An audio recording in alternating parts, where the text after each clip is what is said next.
Good morning, TEDxSantaCruz. Thanks for having us. Over many years, I have been watching my husband in this amazing process of discovering the universe. And I've been thinking, well, what does this mean for the rest of us? We're not living in the universe we thought we were in.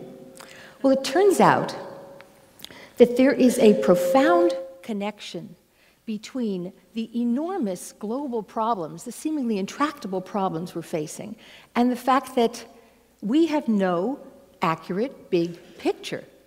We don't know how we fit into the universe. We don't get what the cosmic discoveries that Joel and other scientists are making can mean for us in our lives on an emotional level, and we need to, because otherwise this disconnect is only going to grow more severe. The biggest problem facing us today in the world is not how to save the world. We actually know technologically much of what needs to be done, and a lot that could be done today. The biggest question facing us today is what can possibly motivate people to change enough, fast enough, to do enough? So this is our goal. By the end of this talk, we hope you'll see that you and all of us fit into the newly emerging scientific picture of the universe in an astonishing way, and that if we would start to think and act from this new perspective, we could solve the worst global problems. So how do we fit into the universe? Well, a common view is that we live on an average planet of an average star in a universe where no location is different from any other, like this drawing from Escher, or that we are tossed into a cold and hostile universe, and it's a little chilling to think about it, so why bother? Look at these cartoons. What a clear night. Look at all the stars, millions of them, and Calvin says, yes, we're just tiny specks on a planet particle hurling through the infinite blackness. Let's go in and turn on all the lights. And here's the identical idea in Peanuts. You're of no importance. Did you know that? You're only the tiniest speck in an enormous universe. Then I might as well go back to sleep. But this picture of the universe is wrong. It's based on 17th century science. We are in a golden age of cosmology right now. After thousands of years of mythological origin stories and a few centuries of scientific sounding guesses, we have humanity's first picture of the universe as a whole ever based on evidence, ever. And it turns out that in the new picture, we are living on an extraordinary planet, and our place in the universe is central. And I don't mean we are literally sitting in the middle of the universe, because there is no middle to an expanding universe. What I mean is that we are central to the principles that underlie this new picture of the universe. And that can begin to give us the context in which we can understand what is it possible to do to alter the dangerous trends on Earth. But what's more is, this gives us the seed of a big new identity that can actually motivate us to make those changes. So let me tell you some of the ways that we're central or special in this new picture of the universe. Our bodies are at the midpoint of all possible sizes. We're made of the rarest material in the universe, and we live in the middle of time 4 different ways. Let's start with the first one, the midpoint of all possible sizes. This symbol represents the modern picture of the universe from the point of view of size. It turns out that there's a smallest and a largest size, and we've arrayed all these sizes around the serpent, starting with the smallest size, allowed by physics, the Planck length, at the tip of the tail, and then all the way around to the size of the entire visible universe at the head. You'll notice that there's this blue section. That's the range of sizes that people have always known about, from the smallest thing we can see with the unaided eye, a gnat or something like that, up to something like the sun. We humans are indeed on the small end of that scale. But science has now discovered the full range of possible sizes in the universe, and among all those sizes, you can see that our position is central. And we couldn't be anywhere else. If we were much smaller, we wouldn't be made of enough atoms to have our complex consciousness. If we were much bigger, the speed of light would inhibit communications.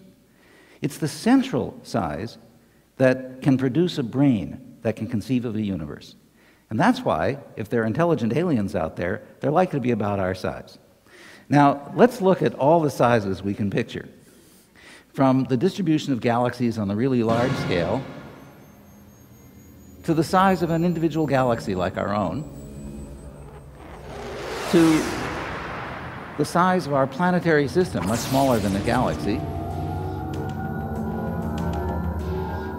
and now zeroing in on Earth. The human scale is much smaller than that. In fact, we'll look at some kids. And these kids are looking at a drop of water that has a single-celled creature in it. Now we're in the nucleus of that cell, looking at the DNA molecules, now a single atom. Now, much smaller, the nucleus of that atom, and some quarks flitting around. The next way that we're central is that we are made of the rarest material in the universe. So this symbol represents all the visible matter in the universe. Of course, we borrowed it from the back of the dollar bill, but the proportions are accurate. The huge base at the bottom represents hydrogen and helium, which is what the stars are made of. Hydrogen and helium came right out of the Big Bang. At the depths of stars, all the other atoms, the entire periodic table of the elements, gets blown out of those stars as stardust. Stardust is represented by the floating capstone at the top of the pyramid. The eye represents the stardust in intelligent beings, because intelligent beings can only be made of stardust. The eye is us. Now, this visible matter is what people used to think was all that existed. But now we know that all the visible things in the universe, the stars, the planets, the gas, the dust, all the distant galaxies together total less than half of 1% of what's actually out there. The pyramid of all visible matter is resting on the ground. Let's look what's underneath. You can see that the visible stuff, that 0.5%, is just the tip of this enormous cosmic density pyramid. We now have, for the first time, a theory of the universe based on evidence. And according to that theory, almost everything in the universe is made of two invisible things: dark matter and dark energy. There's a lot of invisible atoms too, but they're just a small part of the total mass. It's mostly cold, dark matter. We don't know what cold, dark matter is yet, but we know it's not made of atoms or any of the parts of atoms. We're trying very hard to figure out what it is with laboratory experiments, and we're even trying to produce it. The dark energy is what powers the increasing expansion of the universe. There's much that still remains to be understood about both dark matter and dark energy, but we can put them in the computer according to the rules of our modern theory and figure out what it's going to look like. And this is what the dark matter would look like if you could see it. We're using brightness to represent the density of dark matter. You can see that the dark matter in this region, about 100 million light years across, is spread out in these long filaments, with the little blobs representing where individual galaxies like the Milky Way would form. Where the filaments cross, you get these gigantic blobs of dark matter, and they will host clusters of hundreds or thousands of galaxies. The whole thing expands as space expands. Now, we can compare the distribution of galaxies predicted by this sort of simulation with the actual distribution of galaxies in the universe, and the agreement is spectacularly good, which gives great joy to theorists like me. As Nancy explained, we're made of stardust, but stardust wouldn't exist without dark matter. The gravity of the dark matter pulls ordinary matter into the centers of the forming galaxies, and there the ordinary matter forms stars and stardust and planets and ultimately us. The gravity of the dark matter cradles the galaxies, protecting them against the dark energy that's tearing space apart outside.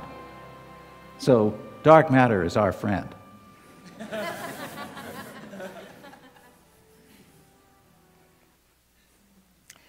And finally, we're living in the middle of time in 4 different ways. This is so important. Our technologies have gotten way ahead of our ability to control or really even understand their effects, largely because we don't know how to look far enough ahead. And this is why our society has not really grasped the seriousness of disrupting the global climate or causing mass extinctions. What we need to understand is how our special moment fits into the larger scales of cosmic time. Let me explain how we fit into the center of time on the scale of the cosmos, the solar system, our planet, and life. From the point of view of the cosmos, it took billions of years to create a planet like Earth, and then billions of years of biological evolution before a species came along with the scientific and technological ability to see the most distant galaxies. Now, space is expanding faster and faster, and the most distant galaxies are disappearing because the amount of space between us and them is increasing so rapidly. There will never again be so many galaxies. This is the best time for astronomical observation, we tell the funding agencies. Now I'm going to use some graphs, because I like graphs. This is a graph that shows the age of the solar system on the horizontal axis in billions of years, and the heat of the sun. And you can see from the path of the sun that the sun has been getting steadily warmer. Now, we live in the middle of the solar system's existence. It started 4.5 billion years ago. In about 6 billion years, the sun will swell up into a red giant and swallow the inner planets. We live in the middle of the best period for life on Earth. That began about 500 million years ago when, thanks to microorganisms, the Earth acquired the oxygen-rich atmosphere that we all breathe today. That's when the large creatures started to evolve. It'll end in about 500 million years when the increasing heat of the sun evaporates all the water, which will ultimately be lost. But we live in the middle of the best period.